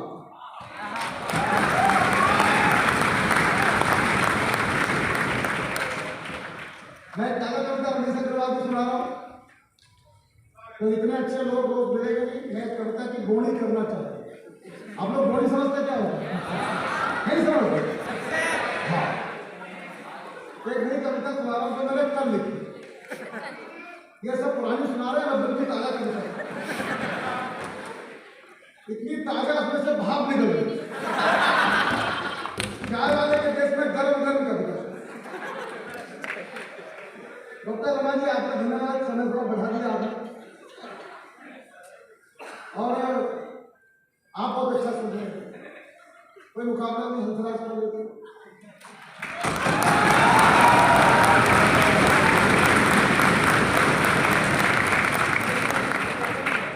मैं आपका स्वागत करते हुए कविता सुनिए। बहुत अच्छा काव्य पाठ किया आदरणीय योगेंद्र शर्मा जी ने।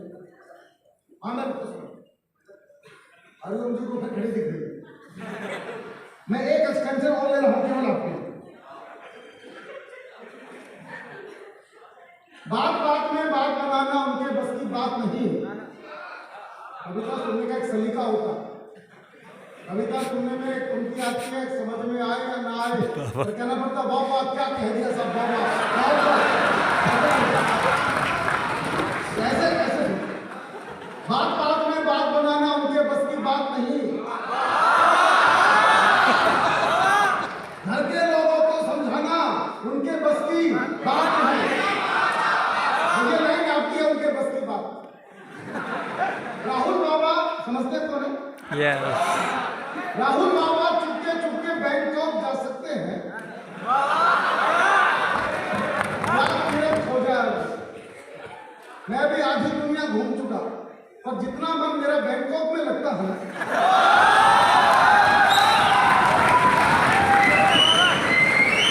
राहुल का रिजल्ट बड़ा कमाल था। राहुल बाबा चुपके चुपके बैंकॉक जा सकते हैं, पर दुल्हन के घर तक जाना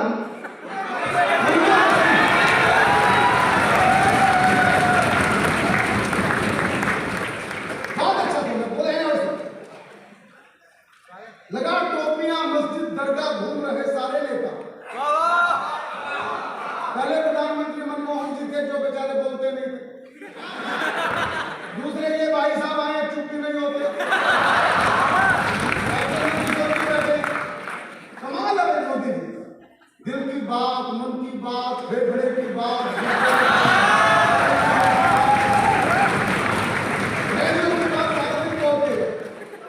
मुझे डॉक्टर अशोक बत्रा ने पूछा, राजेश चेतन जी इतना क्यों बोलते? मैंने कहा डॉक्टर साहब जिसके घर में लुगाई नहीं होती ना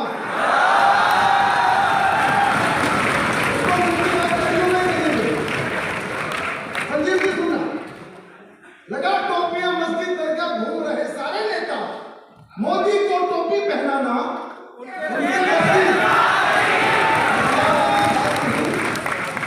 पाक समर्थक हुर्रियत देता हुए नदारत घाटी से, और पंक्ति अच्छी लगे तो फिर तालियां उठाना, पाक समर्थक हुर्रियत देता हुए नदारत घाटी से मोटे भाई से बचपाना,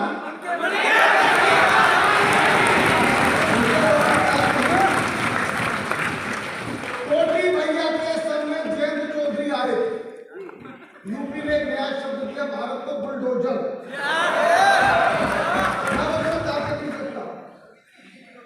कोटी भैया के समय जयंत चौधरी आए थे, पर बुलडोजर से टकराना फ्री बांट कर केजू भैया कुर्सी कुर्सी खेल रहे। केजरीवाल की बात करें, केजरीवाल मेरे गांव के हैं भिवानी के, जहां जाए मैंने बताया केजरीवाल मेरे गांव क्या है, लोगों ने मुझे कूटा, आजकल मैं बोलता हूँ पड़ोस के गांव फ्री बांट कर केजू भैया कुर्सी कुर्सी खेल रहे, लेकिन भ्रष्टाचार मिटाना और बिल्कुल दादा ने सुना, डिप्टी सीएम बुरे फंसे हैं दारू के घोटाले में, बाबा मैं करूंगा, डिप्टी सीएम बुरे फंसे हैं दारू के घोटाले में, सारे पेपर बैठेंगे,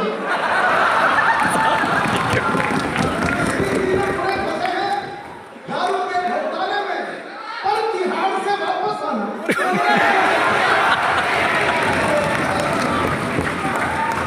नशा मुक्त पंजाब करेंगे भगवंता ने ठाना, क्या संकल्प लिया, क्या प्रतिज्ञा, नशा मुक्त पंजाब करेंगे भगवंता ने ठाना है, बिन दारू के चल भी पाना,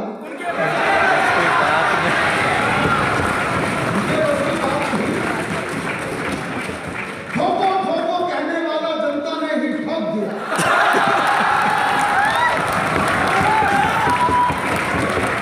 अपना खोया मान बचाना,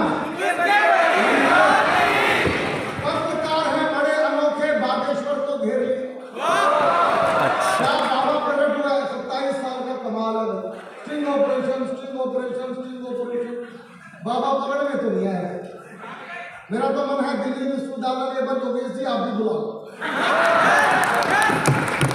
बच्चे मिल जाए अच्छा हो जाए, तब लिख लो बोल दो, पत्रकार है बड़े अनोखे बागेश्वर को घेर लिया और बाबा को यूं निपटाना की बात नहीं, नकली नोट बंद हुए तो डूब गया है पाकिस्तान, हाँ बहुत अच्छी बात, नकली नोट बंद किए तो डूब गया है पाकिस्तान, आतंकों की फसल उगाना, अफसर नेता और मंत्री बहुत बड़े हो सकते हैं पर जनता से आंख मिलाना, कविता खत्म होगी ताली दो,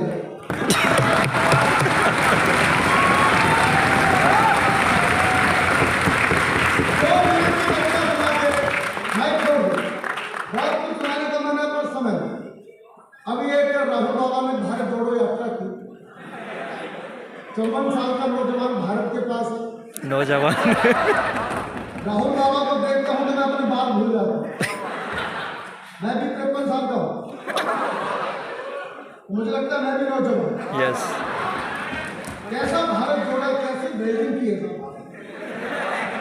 गजब की बिल्डिंग, अब तो हरिओम पवार बैठे, जगदीश मित्तल साहब बैठे, नंदकिशोर जी बैठे, विनीत लोहिया जी बैठे, मैंने कुछ रिसर्च किया कि भारत जोड़ने की तो बात ठीक है, पर भारत तोड़ा किसने था?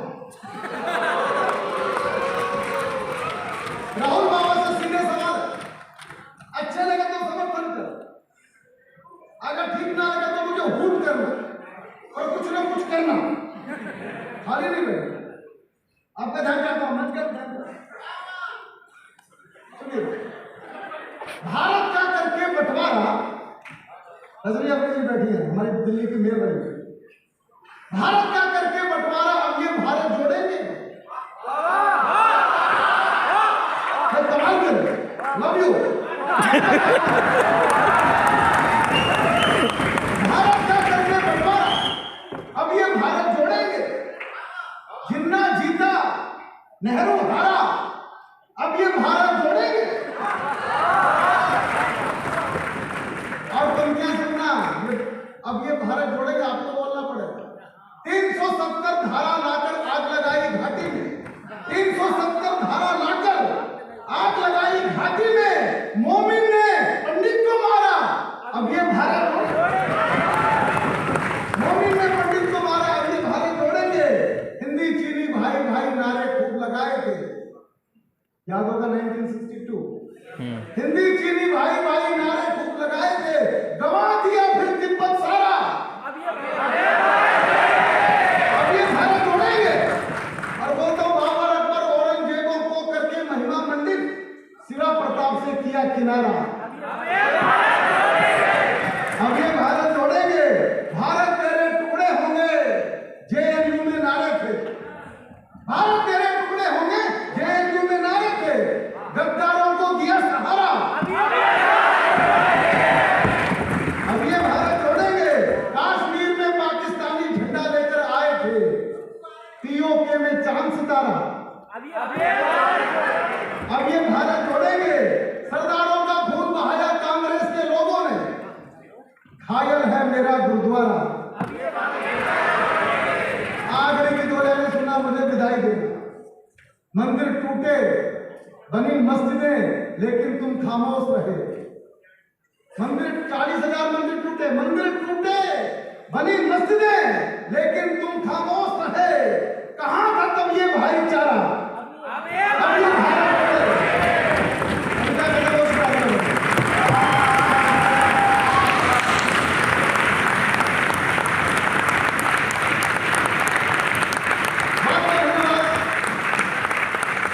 हमारे दो कवि अभी काव्य पाठ करेंगे। डॉक्टर हरिओम पवार जी तक मुझे जाना है, प्रोफेसर योगेश सिंह जी दो बातें हमारे से करेंगे। उससे पहले एक और बड़े कवि को बुलाना चाहता हूँ, नाम होता है डॉक्टर प्रवीण शुक्ल, अंतर्राष्ट्रीय कवि हैं, अनेक देशों में गए और बहुत किताबें उन्होंने लिखी। एक हिंदी कविता का बड़ा नाम डॉक्टर प्रवीण शुक्ल को आमंत्रित करना चाहता हूँ। एक बार सब मिलकर तालियां बजाएं।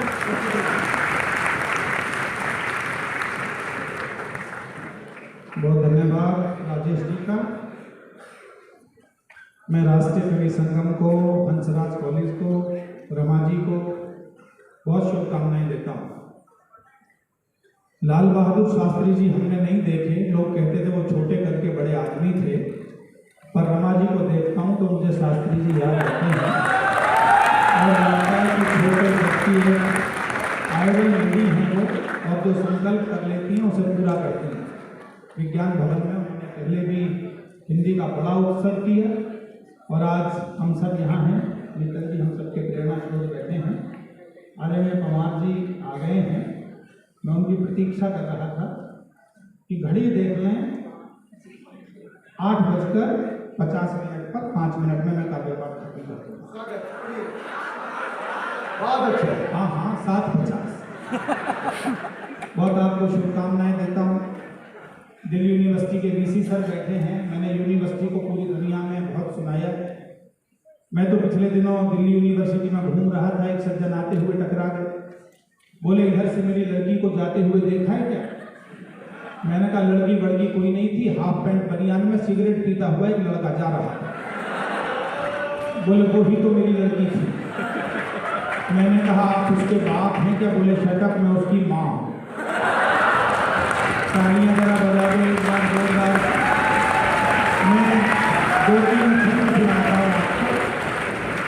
हिंदी के लोग यहाँ बैठे हैं और रमा जी ने तो बहुत समय हिंदी पढ़ाई। प्रभात जी हमें बुलाते थे कभी हंसराज कॉलेज में। मैं सुनाता हूँ भाई साहब 3 सन सुनिए। स्वागत है, स्वागत। आपको अच्छा लगे तो 3 छंद को ये मान लीजिएगा कि मेरा बड़ा काव्य पाठ है और उसके हिस्से का समर्थन इसी में शामिल मान लीजिए। स्वागत, स्वागत, पढ़िए। ओ विद्यापति के पदों में खूब है श्रृंगार रस, गुरुजी पढ़ा रहे थे एमए वाली क्लास में। विद्यापति ने घोर श्रृंगार की कविताएं लिखी, ऐसी कविताएं जिनके लिए पाठ्यक्रम समिति वालों ने भी कहा कि एमए से कम के बच्चों को नहीं पढ़ाई जा सकती। ऐसा घोर श्रृंगार है, ऐसी प्रेम की कविताएं हैं। तब आनंद के साथ सुनिएगा। ओ विद्यापति के पदों में खूब है श्रृंगार रस, गुरुजी पढ़ा रहे थे एमए वाली क्लास में। राधा तन पर छाई पड़ी जब श्याम की, तो सांस में भी सांस घुली प्रेम रस रास में। सांस में भी सांस घुली प्रेम रस रास में। सांस में भी सांस घुली प्रेम। जब तक सारे नहीं पढ़ेंगे यही पढ़ता रहो। सांस में भी सांस घुली प्रेम रस रास में। सांस में भी सांस घुली प्रेम रस रास में। पति को पढ़ा के रास्ते से गुजरे गुरुजी, ओ पति को पढ़ा के रास्ते से गुजरे गुरुजी। एक छोरा छोरी बैठे देखे पास पास में। अगली पंक्ति पर पूरे सदन का आनंद शुद्ध हास्य रस छंद में सुना रहा हूं। मुझ तक पहुंचना चाहिए, अच्छा लगे तो भरपूर आशीर्वाद दें। ओ पद को पढ़ा के रास्ते से गुजरे गुरुजी। एक छोरा छोरी बैठे देखे पास पास में। छोरा बोला क्लास में ये समझी न पद भाव, इसीलिए समझा रहा हूँ इसे घास में। इसीलिए समझा रहा हूँ इसे घास में। इसीलिए समझा रहा हूँ इसे घास में। इसीलिए समझा रहा हूँ इसे घास में। कई बार बच्चे करते रहते हैं। एक छंद और सुनिए। स्वागत है, पढ़िए। रमा जी रीति काल उस कालखंड को कहा जाता है जिसमें घोर श्रृंगार की कविताएं लिखी गई। आप सब बच्चे भी जानते हैं, बिहारी ने लिखा नहीं मराग नहीं मधुर मधुर नहीं विकास की काल, अली कली ही सो बंधियो आगे कौन हवाल।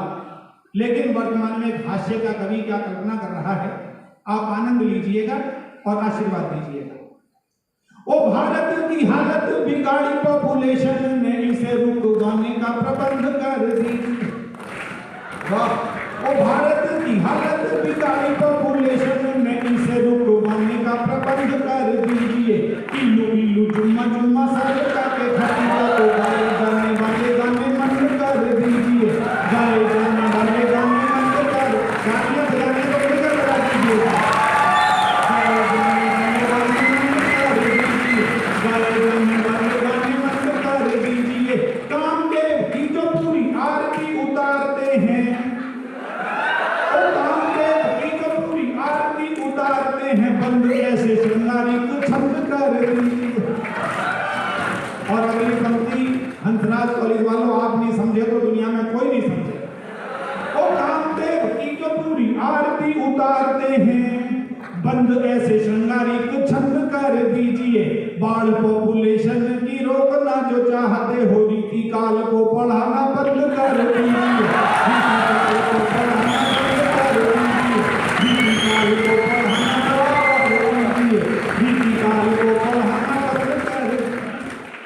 तो गुरुजी ने कहा भाई तुम रीति काल भी नहीं पढ़ना चाहते हो, तुम पढ़ना क्या चाहते हो? तो देखिए स्टूडेंट ने जो उत्तर दिया अंतिम छंद, और यही मेरे काव्य पाठ का आज का विराम है। सुनिएगा। ओ वीर रस में हमारा मन ज्यादा रम रहा, आशा है गुरुजी आप मन से पढ़ाएंगे। मेरे बाद आएंगे वीर रस पर। ओ वीर रस में हमारा मन ज्यादा रम रहा, आशा है गुरुजी आप मन से पढ़ाएंगे। श्याम नारायण पांडेय और दिनकर की परंपरा में हम नाम को लिखाएंगे। की परंपरा में हम नाम को लिखाएंगे। की परंपरा में हम नाम को लिखाएंगे। नाम ना लिखा पाए तो इतना तो है जरूरी। और नाम ना लिखा पाए तो इतना तो है जरूरी, पढ़कर वीर रस वीरता दिखाएंगे। अंतिम पंक्ति और तालियों से मुझे विदा कर दीजिएगा, अच्छी लगे तो। और नाम ना लिखा पाए तो इतना तो है जरूरी, पढ़कर वीर रस वीरता दिखाएंगे। यूनियन के चुनाव होंगे जब कॉलेज में, खोपड़ा विरोधियों का फोड़ कर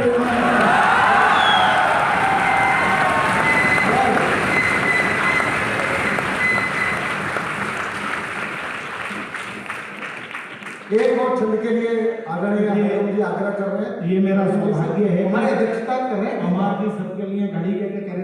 कर दो, और इससे बड़ी बात क्या हो सकती है मेरे लिए, कहें थोड़ा सा और सुना, तो थोड़ी सी तालियां हमारे पवार जी के लिए आप बजा दीजिएगा। ये समय मेरा नहीं है, ये समय पवार जी का है, लेकिन मैं जानता हूँ सीमा बहुत छोटी से 2 छंद आपको और सुनाता हूँ केवल, क्योंकि मेरा भी मन है इस समय डॉक्टर हरिओम पंवार जी का यहाँ उपस्थित होना, ये मान लीजिए कि हिंदुस्तान के इन 100 वर्षों का वीर रस की धारा का सर्वाधिक लोकप्रिय रचनाकार बैठा हुआ है उनके रूप में। तो मैं भी सुनना चाहता हूँ 2 छंद, क्योंकि उन्होंने कहा है सुना दीजिएगा। एक ऐसी सुंदरी, उसने विचित्र वेशभूषा बना रखी है, उसे समाज के अलग अलग लोगों ने देखा, तो देखिए उन्हें वो कैसी है, सुनिएगा, आपको आनंद आएगा, अच्छा लगेगा। मैं 2 छंद आपको सुना देता हूँ, आपके मन के लिए सुनाता हूँ। वो एक ऐसी सुंदरी विचित्र वेशभूषा बना रखी है, संसद भवन के पास पहुंच गई, उसे समाज के अलग अलग लोगों ने देखा, राजनेताओं ने देखा, तो देखिए उन्हें वो कैसे। ओ कांग्रेसी तुम्हें देख देख के पुकारते हैं, इंदिरा जी जैसी तस्वीर लगती हो। कहा ये समाजवादियों में पूरी आस्था से लोहिया की नीति की लकीर लगती हो तुम, लोहिया की नीति की लकीर लगती हो तुम। जब तक दोहराऊं तो थोड़ा सा आता है, लोहिया की नीति की लकीर लगती हो तुम। तृणमूल वाले सारे बात करने लगे कि, ओ तृणमूल वाले सारे बात करने लगे कि ममता का हमको जमीन लगती हो। और अगली पंक्ति समझ जाओ तो जैसा समर्थन मेरे काव्य पाठ पर अब तक नहीं किया है, वैसा घनघोर आशीर्वाद आपका चाहूंगा, और आप आशीर्वाद देंगे, स्नेह मोहब्बत देंगे। और तृणमूल वाले सारे बात करने लगे कि ममता का हमको जमीन लगती हो तो, भाजपा वालों ने कहा तुम्हें नहीं छोड़ने के, क्योंकि हमको तो कश्मीर लगा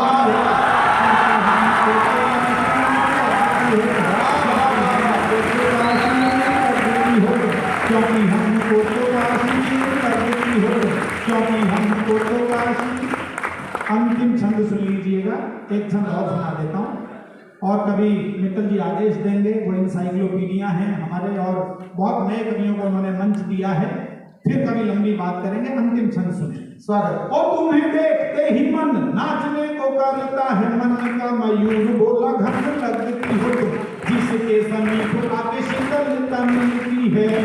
सर्पों को चंदन का बन लगती हो तुम, सर्पों को चंदन का बन लगती हो तुम। परेशान जिसे आए कर वाले करते हैं, ओ परेशान जिसे आए कर वाले करते हैं, उसे एक नंबर का धन लगती हो। अगली पंक्ति सुनिएगा, योगेश जी बहुत सलीके से, मैंने व्यंग में एक बात कही है, और व्यंग में इस बात को कहने का सलीका अच्छा लग जाए तो बस मोहब्बतों के साथ विदा कीजिएगा। आज के काव्य पाठ की अंतिम पंक्ति सुनाता हूं। ओ परेशान जिसे आए कर वाले करते हैं, उसे एक नंबर का धन लगती हो तुम। नेता बोला मार दूंगा सबको तुम्हारे लिए, मुझको तो संसद भवन लगती है। बहुत अच्छे डॉक्टर प्रवीण, क्या कहें?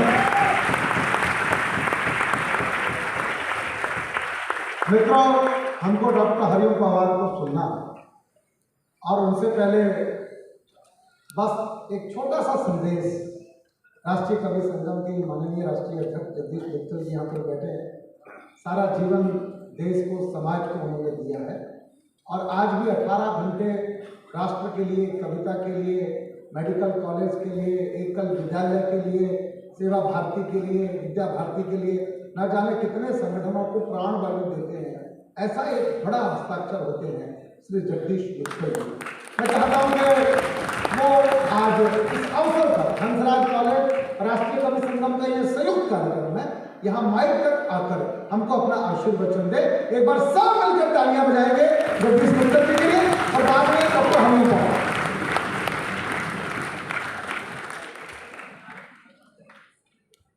हंसराज कॉलेज का ये कार्यक्रम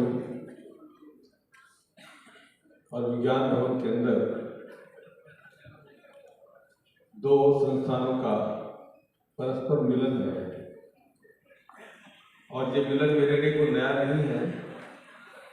मैंने 1967 में हंसराज कॉलेज में संघ शिक्षा वर्ग किया था, आज से 56 वर्ष पूर्व, और वहाँ के मैदान में जमीन पर सोया करते थे 1967 में। और डॉक्टर हिम्मत सिंह सिन्हा सर्वाधिकारी थे। तो ऐसे उस समय से लेकर आज तक मैं हंसराज कॉलेज से जुड़ा हुआ हूँ, ऐसा मैं अनुभव कर रहा हूँ।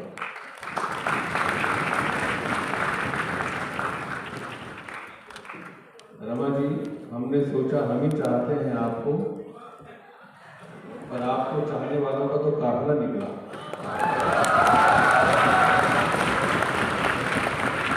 दिल ने कहा चल शिकायत कर खुदा से, दिल ने कहा चल शिकायत कर खुदा से, पर वो भी आपका चाहने वाला निकला।